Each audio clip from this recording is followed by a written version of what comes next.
So when I think about grounding and how that relates to powder coating and why it's so important with powder coating, I think about 3 or 4 main things. 1 is transfer efficiency, 2 is film thickness, 3 is going to be how smooth the coating lays down, and 4 gets into when you're spraying metallics and how grounding affects that. So powder coating is an electrostatic process. Typically the part is grounded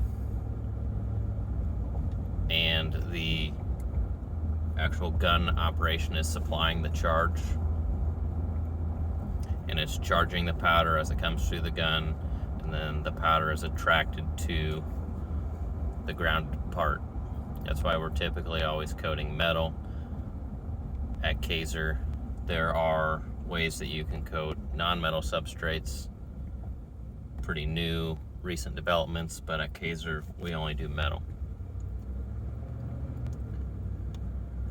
Transfer efficiency basically is how well the powder is getting onto the part without losing it.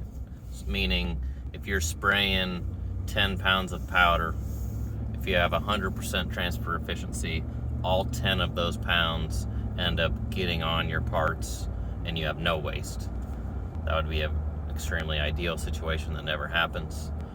If you had 0% transfer efficiency, the powder would be coming out of your gun and hitting the parts and then just falling to the floor, and nothing would end up on your parts. So if you don't have a good ground, the powder is not going to electrostatically stick to your parts near as well as if you had a good ground. Now, if you have 0 ground hooked up to your parts, let's say you have a way to ground them, you just forget to hook up the ground, usually you will still be able to powder coat the parts, and powder will still stick to the parts, but not near as well, and you're really going to struggle to get into deep recesses and corners and get powder to suck in and stick around welds. So best case scenario, you have a really good ground, a ground rod that's actually sunk down into the ground, like 8 to 12 feet.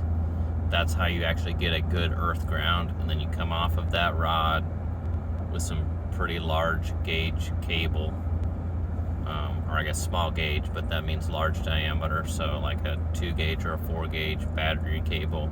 Come off your ground rod, hook that up to a clamp, and be able to clamp your cart or your hook or the physical part if you can. And that's going to give you the best ground possible. That's going to give you really good transfer efficiency. It's going to make spraying quite a bit easier when you're trying to get into deep recesses and corners. The next thing is going to be film thickness. So that it kind of goes hand in hand with your transfer efficiency. If you don't have very good ground, powder isn't going to be sticking to your part very well because the electrostatics are not strong since the part's not grounded. And that means that you're going to have a really hard time building film thickness. So as you build powder on a part, it starts to insulate itself. So if you've went over everything with one pass and there's powder everywhere on your part, it's kind of insulated a little bit now. And if you keep going over with multiple passes, so you can start build the film thickness that you need to. Let's say you're going over a blasted substrate, so you want to get 3 to 4 mils dry film thickness after it comes out of the oven when it's cured, to make sure you filled up the blast profile. Well, when you maybe, like, let's just say for instance, one pat, you go over the part one time, that's 1 mil. It's just a for instance, it's not actually always going to be the case. You take a pass right back, now that's 2 mil. You take a pass again, 3 mil. Take a pass again, 4 mil. As you keep passing back and forth, each layer, kind of little layer of powder, I guess you could call it, is insulating the part further and further. So now you're having a harder time building film thickness as you keep adding more and more powder. and you'll have a really tough time if you don't have very good ground or no ground at all. It just, eventually the part won't accept powder anymore. You'll always hit that point, but if you're not grounded, you're going to hit it way too soon, and you're not going to be able to build enough film thickness on the part. So if you're having troubles building film thickness, no matter what you try, even if you're putting a lot of powder on, you're going over it a lot of times, but it just doesn't seem to work, and every time it comes out of the oven it's too thin, there's a good chance that your grounding's not good enough. And since I said that kind of goes hand in hand with transfer efficiency, because if you look down at the floor, most of the powder is going to be on the floor, so your transfer efficiency is not good, which means you're not building film thickness.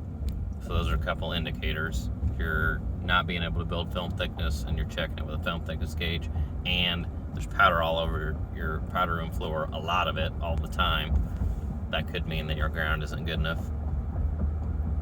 The third thing is going to be how smooth the coating lays. So if you have a bad ground or no ground at all, usually you're going to get an orange peel effect, which basically means it's rough. It'll look like the peel of an orange, essentially. So you're not going to look across it and see a nice smooth coating. You're going to see peaks and valleys, craters. And if you just would ground your part well, usually that's going to help powder apply more evenly, distribute charge more evenly, not have any charge concentrations, because that's being able to dissipate, meaning that it's going to let the powder build even, so then you're going to get a smoother finish.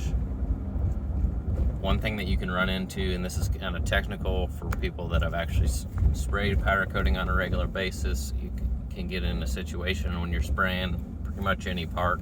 It's called back ionization. Some people call it starbursting, but the technical term is back ionization. And what happens is you're getting too much charge on the part,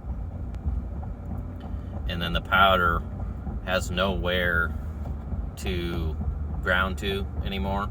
It's so charged that the powder just likes to dance around and usually jump back off.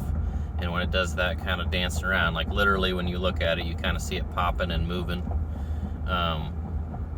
It's messing up the finish, and you will see those little patterns that are left in the powder if you don't fix those before it goes in the oven.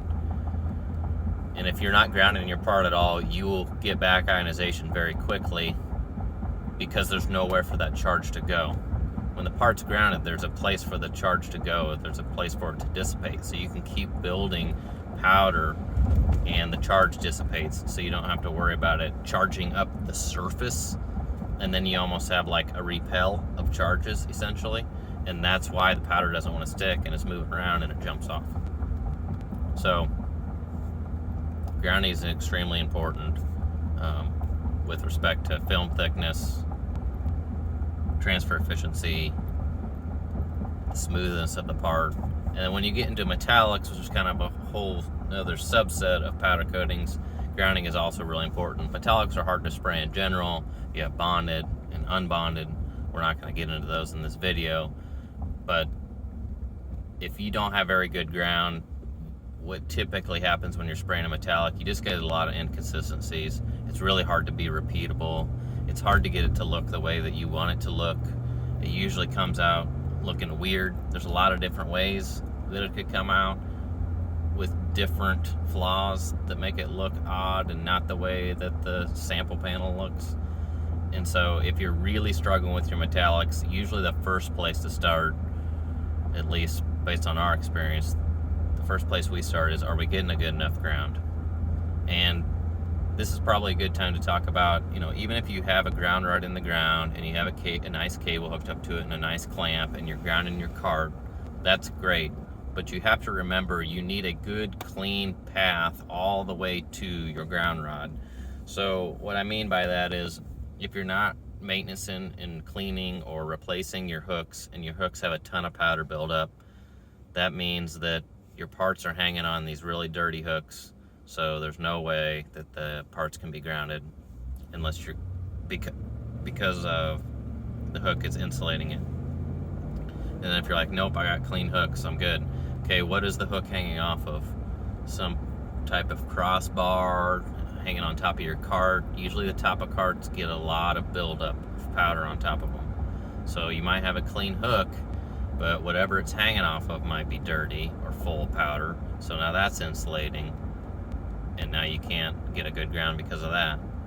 So just make sure the way that you are grounding your parts, that you have a good metal to metal contact all the way to the ground. Try to find your weak link. It's one of the hardest parts of powder coating, is keeping all of your hangers and hooks and carts clean so you can keep good grounding. It's extremely difficult to, especially when you're putting a lot of product through, to keep everything clean like it needs to be. So just make sure that you're at least thinking about and attempting to make sure that you're all the way to the ground rod. You have really good, clean metal contact. So one tool that you can use to help you figure out if you're getting a good ground is a special kind of voltmeter called a megger.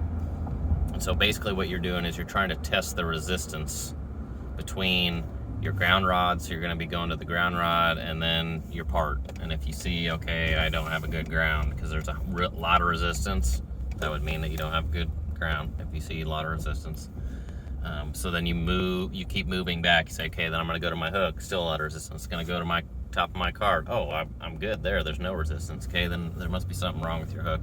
Must be have too much coating on it or something.